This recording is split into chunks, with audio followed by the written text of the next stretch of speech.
Today we have the honor of chatting with Tommy Youngblood, the guitar player and creator of the band Kamelot, discussing the upcoming release, Dark Asylum, which will be out August 28th. I hope you enjoy. Hello, hello. Hi, how are you? Hi, your name is Nika? It is. Hey, hi, nice to meet you. Nice to meet you as well. Yeah, I have one of those kind of weird names. That's okay. We both have a weird name. Mine's Your last Youngblood. name, sure. Is that your real last name? Oh yeah, yeah. Yeah, it's a cool last name though. I mean, Eh, It'll be worse. it's a rock star name for sure, or an actor name. I think you could have gone either way. Well, Yeah. really, you do both. So, A little bit of both, yeah. yeah, yeah, you guys have amazing videos, and I'm always curious when it comes to bands that do really theatrical videos and theatrical live performances, how foreign that must feel, or if it's just natural because it's still an artistic approach, you know? I mean, you got to step away from, like for me, I'm an introvert, so to be able to do what I do, either in videos or on stage, I have to be sort of be a different person, so to speak. I mean, it's still me, but you do have to kind of step into a little bit different role to be that person. And when I used to watch bands like Maid and all these guys, they would just give 100% on stage and everything they did. And so I feel like that responsibility, even if I'm an introvert, it's important. Now, as an introvert, because I am as well, and it is exhausting to be around a lot of people often. Like you have to recharge. So, how do you keep your balance when you have the lifestyle that you do? Yeah, that's a great question. Actually, I think it's just solitary things, like even on tour, I'll get up and have a coffee and I'll walk around the city by myself. A lot of times people will go, "Hey, you want to go to a cafe or something?"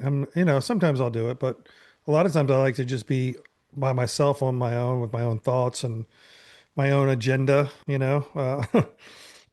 And that helps, especially when if you're on a tour bus or like in Europe, we have probably like 15 people on a tour bus. So yeah, so you got to find that balance at time and you know it's never really like on stage and being in front of people. I love that. I love being able to actually walk to the front of the stage and like hold people's hands or whatever. But it's like I said, it's a whole different reality from who I really am in a way. Like a lot of times I'll be very quiet and just be an observer. Yeah, yeah, yeah. Because yeah, I'm sure you're doing an exchange of energy when you're on stage, but then it's when you're off stage and having to converse with a lot of people that probably takes it out of you. And since Camelot's been around for, I think you're at 40 years this year, which is so crazy. Yeah, it This is is, crazy. How about yeah. Who would have thought? Who would have thought 40 years ago with you starting this project that it would turn into what it has? not me for sure. But with you going on these like independent walks, it's not like people aren't gonna recognize you and know who you are. So does that get interrupted as well sometimes? Honestly, people don't really recognize me, especially if I have like my baseball cap on and sunglasses. And it's not that I'm trying to avoid being recognized. It's just, um, I just look totally different. Even like now, you could probably see I don't look exactly, but I'm not also not wearing my hair down all the time like a lot of rock guys are. That's just, it's not that I'm ashamed of that. It's just not really, I don't know how to explain it, but like our bass player Sean, he's got these braids and stuff, and him and I will walk to the venue, and there might be the queue to get into the show, and I can keep walking, but everyone stops him because they recognize him, which is great. It doesn't bother, it doesn't hurt my ego at all. But so yeah, I mean, it's just there's times like we were in line at Universal Studios once, and there was a fan recognized me in the line for one of the rides. It was kind of cool. That is cool. It's funny that you're saying that though, because then how people always like make fun of like the Superman kind of thing of where they're all, how do people not know it's the same guy?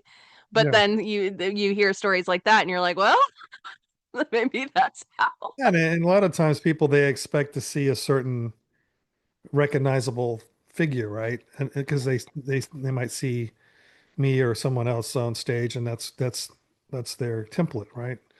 So they're not looking for the guy with the baseball cap and a hoodie or whatever. So it's all good though. I mean, I love actually running into fans and stuff and talking to them and seeing. A lot of times they have great stories about songs and things that help them through certain periods and stuff, which is cool. Yes. Yeah, well, and that's what's interesting about Camelot because while you guys are storytellers, they're all still very relatable stories.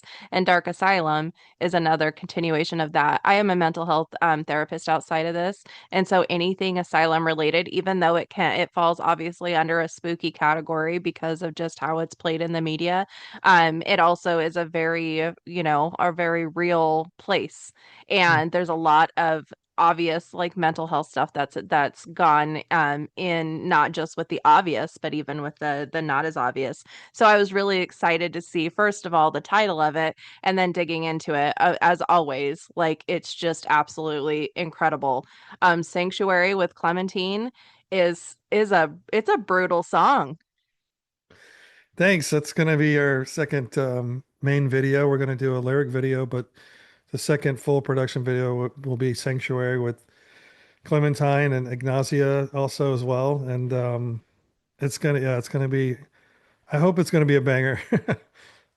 Oh yeah, no, I think it will. I mean, obviously you got her who's already, pretty well known with Visions of Atlantis, and I see you guys are going to be going on tour with them, which is going to make that live performance so exciting for so many people. Yeah, Um I'm excited about that. yeah, it's going to be awesome. But yeah, that song it's a heavy song, and so I'm sure performance-wise it's going to be, I'm assuming that you guys obviously are going to be playing it with this upcoming tour. It'd be a missed opportunity if you didn't. Yeah, no, we're gonna play probably 5 songs from the new album, Oh, which is nice. that's usually what we do because Yeah. we're not a band that puts out an album to tour.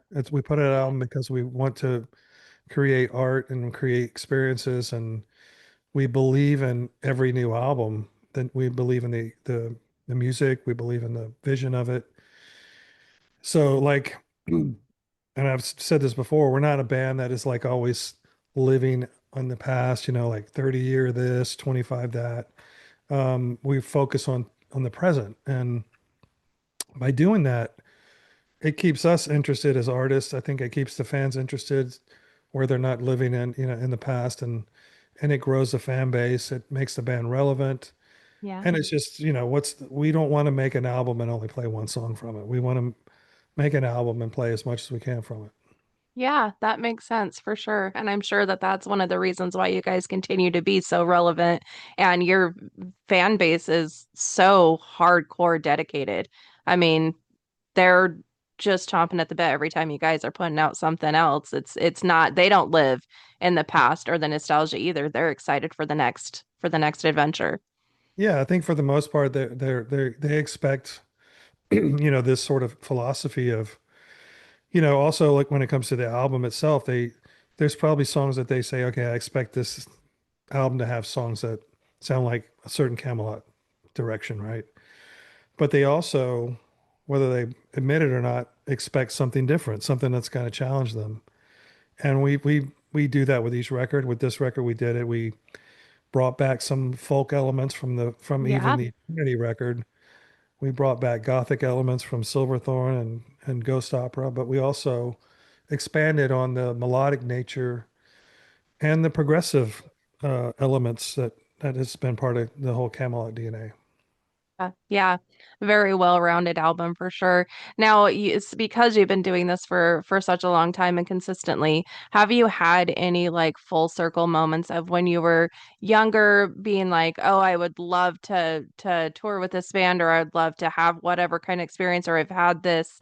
Um, whatever. I mean, it could be a multitude of things. Is there anything that comes across your mind that you could think of that's been like, oh, weird, that's been a full circle moment for me? Um, no, I mean we talked about like 30 some years ago. You know, like back then, the first thing I wanted to do was get an album record deal, and we got the record deal we wanted with Noise Records, who had Halloween and Stradivarius, and then from that point on, it was just like, okay, let's do a tour, let's do it. And then, like if you asked me 30 some years ago whether we would, that we would be playing at a venue like Hard Rock Live in Orlando, I would have said you're crazy. But um, so it's been great. We're really happy with where we are. But there's still things that we want to do as a band. One of the things that we've been pitched for 10 years is this orchestra shows, and that's something that we're going to finally look at doing, but we're not going to do it in a normal venue. We want to do it like at a castle or something. Oh, So if yeah. we're going to do something like that, it's got to be unique because a lot of bands do the orchestra show, even though it's a big deal. We want to, if we're going to do it, and it's kind of like with anything. If we want to do it, we want to do it in a different way that and not really follow any kind of trendy kind of way of doing it. So there's always things to do. There's new countries to go to. We're going to go to China on this tour, which we've never done before. There's a whole lot of cool new experiences that keep us energized, um, and that's part of the balance too, is that kind of, touring takes a lot, but we love doing it. But there's also a balance of home life too that you got to manage. And so we try to do all those things to make it so when we do tour, there's full energy, there's full batteries, and then that's kind of where we are right now too. Yeah, yeah, that makes sense for sure. And that's good that you like think about that and try to calculate, what makes the most sense in order to help keep it exciting. Do you have a castle in mind? Uh, It's going to be in Romania probably. I don't know the That's ex funny because Transylvania was automatically what popped into my head. Of course, like I mean, I love anything Dracula or Nosferatu related, so Yeah. Transylvania automatically popped in my head. So So that's the one of the promoters. It was his idea a couple of years ago, and so we're slowly working on it. It'll probably be like 2028, but it'll be a special show. We'll figure out where fans can fly in, and we'll probably film it and all this stuff. was But like, there's the tour itself is for Dark Asylum is shaping up amazing with the guests that we have. Like we have Visions of Atlantis and Frozen Crown on the North American tour, and they're both amazing bands. They do a great job with the crowd, and they're cool to tour with. So the fans of North America are going to have a great package coming up here. So there's a lot of cool things coming down the pipe. that's awesome and super well deserved. I'm glad that you guys are still going as strong as you are. Now let's go back to Dark Asylum. Again, this is a heavy and dark topic. Tell dark. Tell me a little bit about why you guys decided to go this route this time. Yeah, I mean the words "Dark Asylum" they're a little bit of a play on words too, like Quiet Riot, for example. Dark Asylum is also another word for safety or sanctuary. True. But I had this idea of a kind of abandoned cathedral that this madman kind of wandered into, and he noticed no one was there and just took over it, and then he started putting people in there, whether they had mental illness issues or some of them against their own will, and then it just created this whole new kind of vision of this Ravenhill Asylum. Um, and what we did with the concept was that each song is more of a room or a cell within inside of this asylum. It's not a story where you know the from song one to the 12th song, it's part of a story. These are all 12 different little worlds within the asylum. So creative. Now, do you like to read or watch things related to this subject? I'd like to learn a lot about mental health and you know, I don't know. Someone asked me earlier today in an interview about why there's always these sort of dark elements in the Camelot thing, and I think Mm. just somewhere in my mind is there's always sort of this melancholy sort of gothic romantic idea of reality and maybe fantasy and life, you know. And so I've always been kind of gravitated to this sort of thing, you know.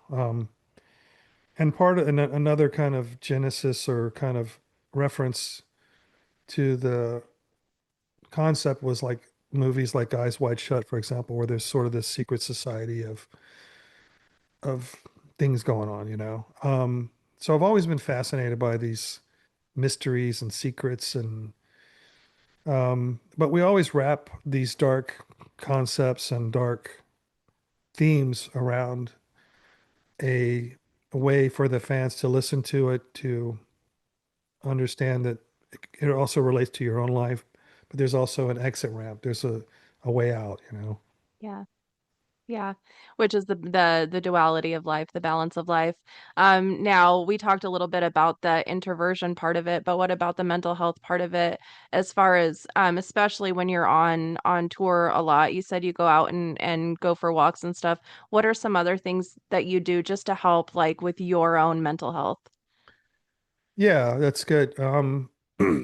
Well, one thing I personally started doing like 4 years ago was not really looking at my phone very much. Like I would get up in the morning and check my emails right away, check all my text messages. I was working from like 6 in the morning till midnight, you know, and it was just slowly chipping away at with stress, you know. So now I get up and I'm not even looking at my phone until 9 a.m. after drinking some coffee, relaxing, and then because you know unless it's someone from my family, nothing is too urgent for me to have to look at before 9 a.m. That has been gigantic for me personally.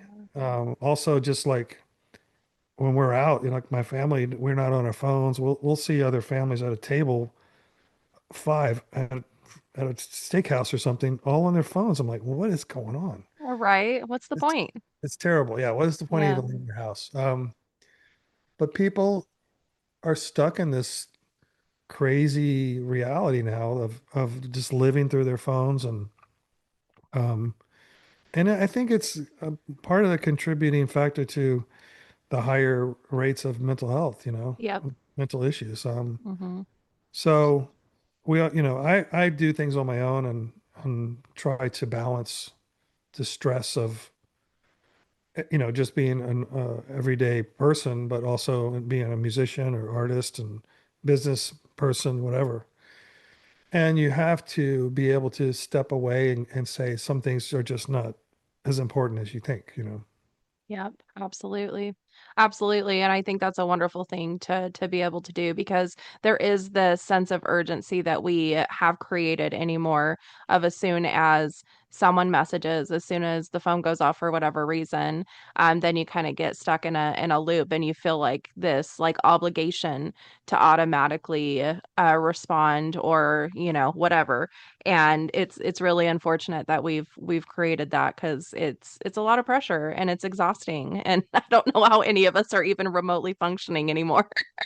Yeah. And then, you know, then it leads to the whole other part of what's happening where people don't think for themselves and, Hmm. you know, just to come up with a response. I got to ask ChatGPT how to respond to this question. You know, it's like, anyway, that's a whole nother topic, but there's, like you said, the sense of urgency to reply to a text message. And I'll tell people, look, it might be 4 or 5 hours before I even see your Yeah. text message because I'm not holding my phone and looking at it Hmm. like most people do. That's just, Yeah. um, and it's my dream is to not have to have my phone or email, you know, for like 6 months, Yeah. you know, and the only people that are calling me are my family. Right. Um, and I think those people that are kind of off the grid are probably way happier. I think so too. I think so too. That's where you go and find a castle and escape for the 6 months, right? Exactly. Just make sure there's a body of water nearby so you can at Yeah, least enjoy the nature water part of things. yeah, that's a good point. Yeah. Back to the album. I also wanted to talk about the Puppet King. That's a I mean every song. I always try to like pick a favorite and I'm like I can't. But the Puppet King's a super cool one too. Tell me about that one. Cool. Um, yeah, I mean, so the guy that's running this whole asylum is the Puppet King. He's pulling the strings and manipulating, and we can all relate to that in our own life, whether it's a certain boss or politics or whatever it might be. Um, and the cool thing about that song is that Oliver wrote, I think, majority of the song. So it's really cool when I talk to people about different songs that they gravitate to. Um, and literally, it's been like almost everyone has had someone has picked it as their kind of top song, which to me it's a great thing to hear because sometimes I'll listen to the album and I'm like, okay, this is probably going to be the picks, so to speak. But then when I talk to different people, they have a different vision, and it's awesome. I mean, I love to hear that kind of feedback, um, for basically songs across the board, which is great. Well, I'll tell you the other one that I had put down here is Ivy, My Dear, which has the Celtic folk, kind of sound to it. And all three songs are really different from each other. So it's interesting that I like naturally was gravitating towards very different ones on the album. But tell me about that one. It's a beautiful song. So Tommy wrote that song, and it's basically about one of the characters that's kind of either imagining this love, from his cell, or it really was someone that he loved. But I was listening to that 2 days ago because we're looking at maybe playing that live, and I was just blown away by the vocals. It's like incredible. Yes. And I sent him a text. I'm like, dude, this is crazy. Your vocals are amazing on this song. And yeah, so fans will love that song. It's got everything that a Camelot ballad should have. Plus, I mean, just a masterclass of vocals is from Tommy. Yes, I agree. Now you said that you usually have kind of an idea of what you think people are going to gravitate but that's not always like what happens. That is always very curious to me because I know it's really difficult to to not like to you're so involved in it that it's difficult, I'm sure, to try to figure out what other people are going to like. So it's always curious, it's always interesting to me to hear if people are like, especially with like songs that have become big. Like, did you know that song was going to be really big, or were you surprised? So that's interesting to hear those things. Yeah, you never really know. I mean, we knew like an Ashen World was gonna fit into it's not, I don't want to say it's typical Camelot song, but it's got the elements of what Camelot has been known for, double bass, melodic chorus, some harsh vocals, some progressive elements. So we kind of knew that song was going to be a good video song or verse single. But then after that, you kind of start going, uh, you just have to kind of believe in what you've been working on for the last 2 years because you can't. Yeah. It really takes me like a year after to kind of go back and go, oh, okay, this was a really good song. I didn't even think about it back then. Like for example, God Like Alchemy. Mhm. I love the chorus on that song that Tommy wrote that, and it's like insane. The chorus is once I start listening to it, it doesn't leave my head. Yeah. Um, so you just never know, though. I mean, everyone's different. And that's a beauty too of a Camelot fan. They have a very diverse kind of uh, palette when it comes to what kind of Camelot song they like. And we love that. We love the open-mindedness Yes. of our fans, which is Yes. also, I think, represents them as people. Yeah, absolutely. Now, I know you're really busy, so I'm just going to ask one more quick question. The way you guys started it, we are prisoners in a world of our own creation, and then the rest of the spoken word there. That is such a poetic beginning to what people are about to experience, but also such a like almost philosophical statement that makes you really think. Tell me about the little spoken word in the beginning there. Yeah, I mean, we talked about earlier, like it's just people kind of on their phones that they think this is what's going to make them happy when that's not what's doing it. Whether also you might think that having a certain kind of car or house is what's going to make you happy. But usually those things just lead to debt and stress of paying for it. Where the real happiness should be more like family or things that like nature, or just living in a way that where you're not stressed about money, these kind of Yeah, things. So yeah, these are all things that we've created, and a lot of it's not the society's fault. Also a structure that's been created for yeah. us to be consumers. Hmm. But you have to step away from that and go, okay, this is not really me. This is not what I want to do. And I've been able to do that. Luckily, like probably like 10 years ago, I started thinking about, the things that are really important. And it's not like a big fancy car, a big house, blah, blah, blah. It's more the simple things and living a life that is kind of more simple and less stressful. Yeah. And so that's kind of where the genesis of that whole opening statement comes from. Is like these cages that we built for ourselves. They're just owning us, and they're not helping us. Hmm. Yeah. Well, I think those are wonderful last words for this interview. I appreciate you so much taking this time, Tommy. This album is absolutely incredible, and I'm excited for everybody else to be able to hear Thank it. you. Yeah. We'll see you Yes. hopefully on the tour. Yes, yes. I know you guys aren't coming here, but I'll have to see the closest area that you guys are coming. Okay. Yeah. Please do that. Yes, for sure. Have All a right. wonderful rest of your day and get some good rest and recharging after you get done with these interviews. Will do. Thanks. Take care. Yeah. Bye. Bye bye.